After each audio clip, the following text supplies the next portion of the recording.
When you found Jodie, did you know it was murder? They saw my mom laying on the bed. She knew immediately seeing it that it was a crime. She had been struck in the head and been suffocated as well. Did they actually brag about the killing? I was appalled. It was disgusting.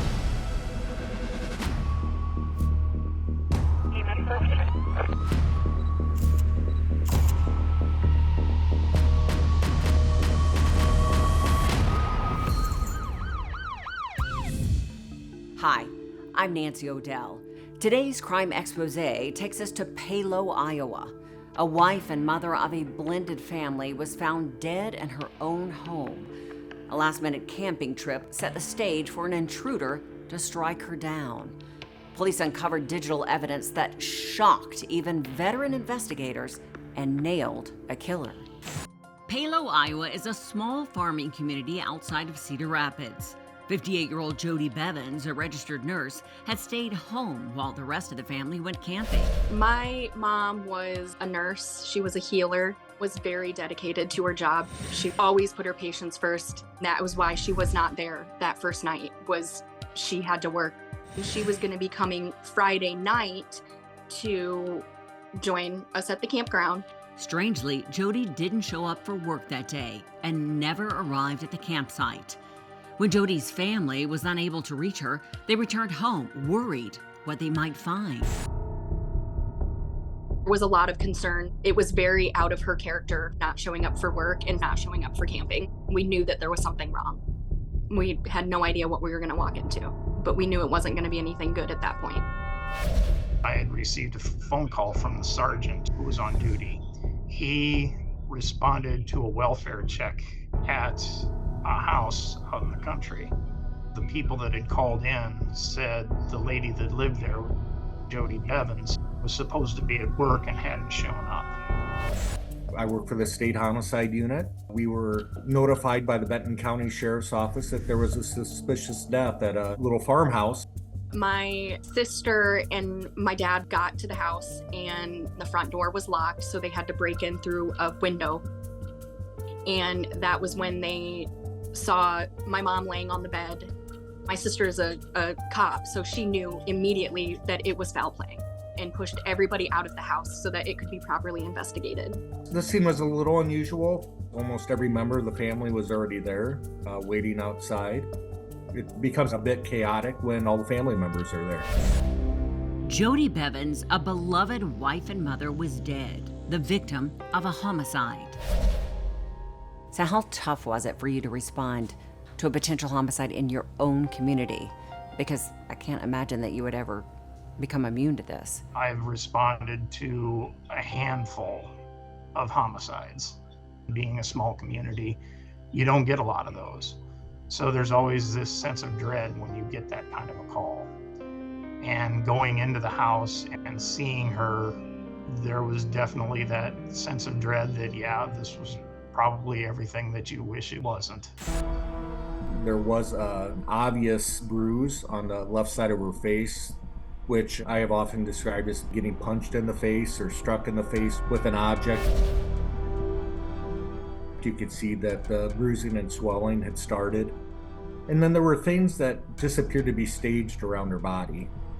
Jodie's left side of her face had what appeared to be an open wound where there had been bleeding. So what tipped you off at the crime scene that everything wasn't as it appeared to be? The way her phone and glasses were set up, you could tell kind of all that was just neatly placed for us to find. Our whole entire world has just been flipped upside down. She was our rock. We didn't know what to do. We didn't believe it. Didn't want to believe it. Police separately interviewed family members to reconstruct a timeline of Jodie Bevans' last hours alive. At this point, they couldn't rule out anyone as a suspect. It was scary. We had no idea what was going to happen from there after we were all getting questioned. A couple of things you always look for is opportunity and motive in these types of cases. But when you assess the victim's husband in this case, he appeared to be somewhat with some physical issues where he may not have been able to commit this crime. But again, when you look at the circumstances, that he's someone you have to consider. The possibilities are endless, so we have to tread carefully with family there. Any one of them could be a possibility, including anybody that lived in that house. After searching the house, investigators saw no sign of a break-in or robbery. Other than the suspicion that the crime scene had been staged, there were no arrows pointing at anyone. The murder of Jodie Bevans, a well-liked member of the community, made the investigators' job even harder.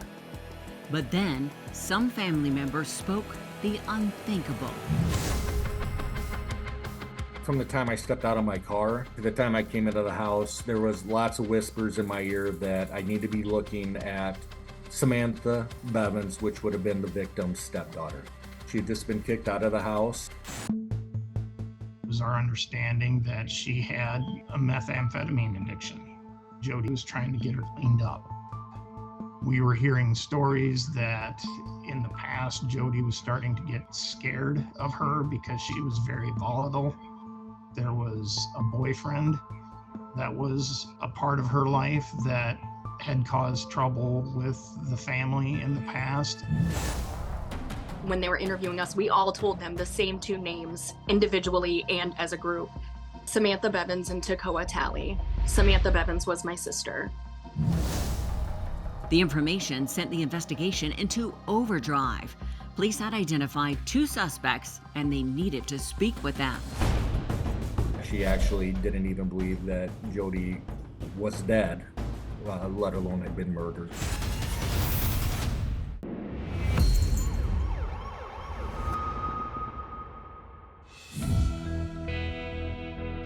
Iowa and Benton County homicide investigators learned from the victim's family that Jodie Bevans' killer may have been her stepdaughter, Samantha.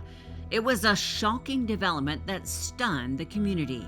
Samantha was very distraught over some of the things that happened in her life, and she blamed Jodie for all of it. Maybe most of Samantha's issues centered around her meth addiction. Samantha was actually living there and had just recently gotten kicked out and had just recently lost her kids. And she blamed a lot of that on Jodie. And there was already a threat that she was going to be going to the house. Locating Samantha Bevans and her boyfriend was easier said than done. Police said the two suspects were on the run and chasing the next meth hit. Their first reaction was, okay, we need to find these two and figure out if this is actually who did it. Samantha's boyfriend was Tekoa Talley. He had just been released from jail a couple of days prior.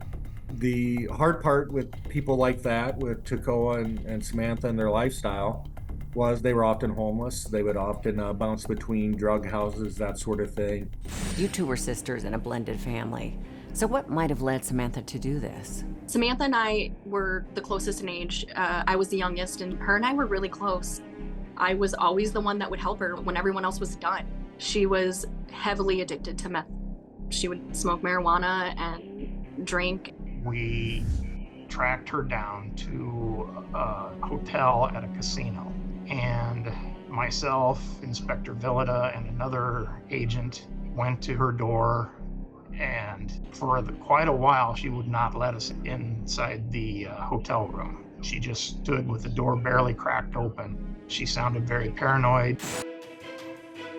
Investigators say they knew that Samantha was involved in Jodie's murder and that somehow they had to work around her meth addiction to get her to talk. We spent the next maybe half hour to 45 minutes trying to convince her that we were the police. In fact, she actually didn't even believe that Jodie was dead, let alone had been murdered. She was very almost dismissive of having anything to do with it. Even though I truly believe she knew we were the police, I think she was just trying to buy time before she had a talk with us. She was acting like an addict. She was very all over the place with her emotions, and she was acting like someone that wanted to talk about anything but Jodie Bevans. Samantha dodged, weaved, and gave up little about Jodie's death, and police ended the interview. They continue their search for her boyfriend with plans to interview him and possibly make an arrest. Meanwhile, the autopsy report confirmed their suspicions about Jodie's death. According to the autopsy, she had been struck in the head and had actually been suffocated as well. So the autopsy was pretty revealing, but not necessarily all that surprising. So at this point, the thing that's running through my mind is leading me to think that she was, if not absolutely involved, knew exactly what had happened. So after that first interview with Samantha and her boyfriend, they take off. They're on the run. Yeah, they actually started bouncing between hotels. You have to look at post-incident behavior. How do people act after the incident? And they certainly weren't staying in a location where they could be found. They were at each location for about a day. It was 3 weeks that they were on the run, and they were just kind of watching them, letting the case kind of build. With little physical evidence, there was nothing to charge the pair with, even though police believed Samantha and her boyfriend were the killers.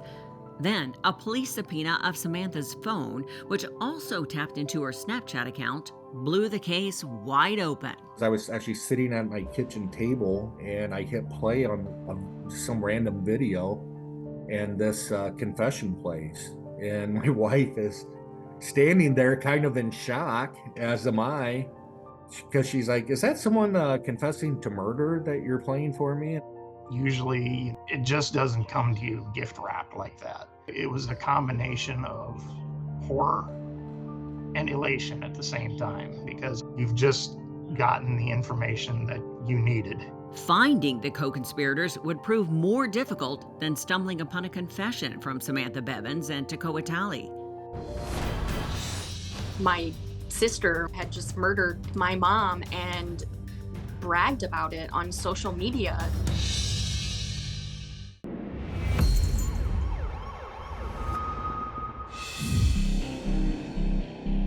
Once Samantha Bevans and her boyfriend were identified as the primary suspects in the murder of Jodie Bevans, police subpoenaed her phone records. Hidden in the digital space of Samantha's Snapchat account, they discovered a smoking gun. Something on Snapchat called Snapchat Memories, where you actually can save your message forever.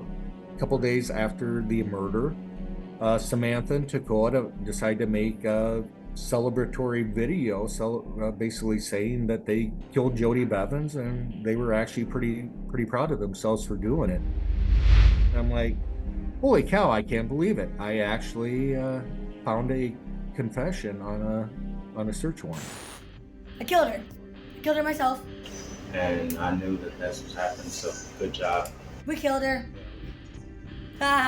We killed her. We thought about it, planned it out perfectly. This was what we were looking for. This was the piece of evidence that was really going to bring it all home. I can't even imagine. What was the family's reaction to the video that Samantha made? Because she seems gleeful, pretty proud of what she did. The detectives showed us her Snapchat video, and I was appalled. It was disgusting. She was so proud of herself and what she had just done. We didn't know what to do. We didn't know how to process it. We didn't know what to think. My sister, my dad's daughter, had just murdered his wife, my mom, and bragged about it on social media about how proud she was about what she just did.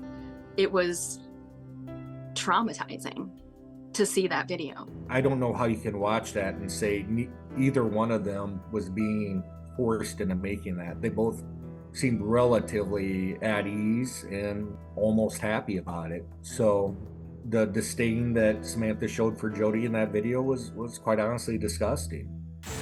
The video was the evidence police needed to charge the pair. But the killers were still on the loose, and police learned that they had made threats against other family members. It was very difficult. We were on high alert, looking over our shoulders every single day. They had a list, and Jodie just happened to be the first one. I was actually on the list as well. And my sister was supposed to move in with me that week that it happened. There was now an even greater urgency to arrest the killers. Police eventually located Toccoa Talley, who surprisingly was already in custody elsewhere. We ended up making contact with him at a jail because he'd been arrested on a different charge for a different matter. So we sat down with him to try to talk to him, and he refused to tell us anything. We weren't able to find Samantha until she landed at kind of like this weird halfway house. It's actually a very kind woman who kind of took in people that were drug addicts and tried to help them turn their life around. When we showed up, we kind of showed her the video and we said, you need to talk to us. And that came to another surreal moment where Samantha asked if we could pray together. So I'm sitting next to this woman who has murdered Jodie, and I'm thinking I'm entering into the twilight zone here. She admitted a limited part in what had happened, and at that point she was placed under arrest. Detectives then discovered more incriminating evidence. Samantha had scribbled a prophetic note the day of Jodie's murder, a new low for this wicked stepdaughter.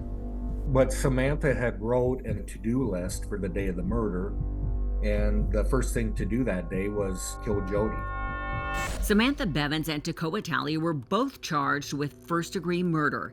They faced a mountain of evidence, including the video confession, which Samantha posted. Initially, Toccoa says nothing. When he gets to trial, of course, he blames it all on Samantha based on the Snapchat video, that sort of thing. She tried to blame Toccoa for everything that happened. It's kind of an easy play for both of them since they were both there. And it's easy to say, hey, this is what happened, but I didn't do it, they did it. Samantha's trial was even worse. And she took the stand at her own trial, and we had to sit there and listen to that. Her defense was to try and say that he made her do it, the whole battered woman syndrome. She was innocent and he basically forced her.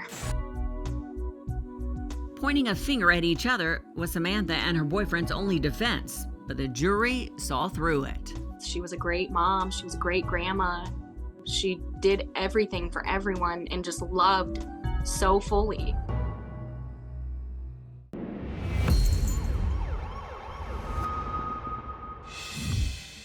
Samantha Bevans was found guilty of killing her stepmother, Jodie Bevans. Her boyfriend, Toccoa Talley, was also convicted of murder and received the same sentence, life without parole. Neither has ever accepted responsibility or expressed remorse for the heinous murder. And now it's time for today's Safety Spotlight. When someone reveals their true nature, take it as a fact. Never underestimate or dismiss a threat. Consider its seriousness and act accordingly. Get law enforcement involved immediately and file a police report. Having police documentation and a paper trail can help deter further violence. If the threats continue or escalate, you could obtain a restraining order as suggested by a professional. Your safety and well-being are non-negotiable.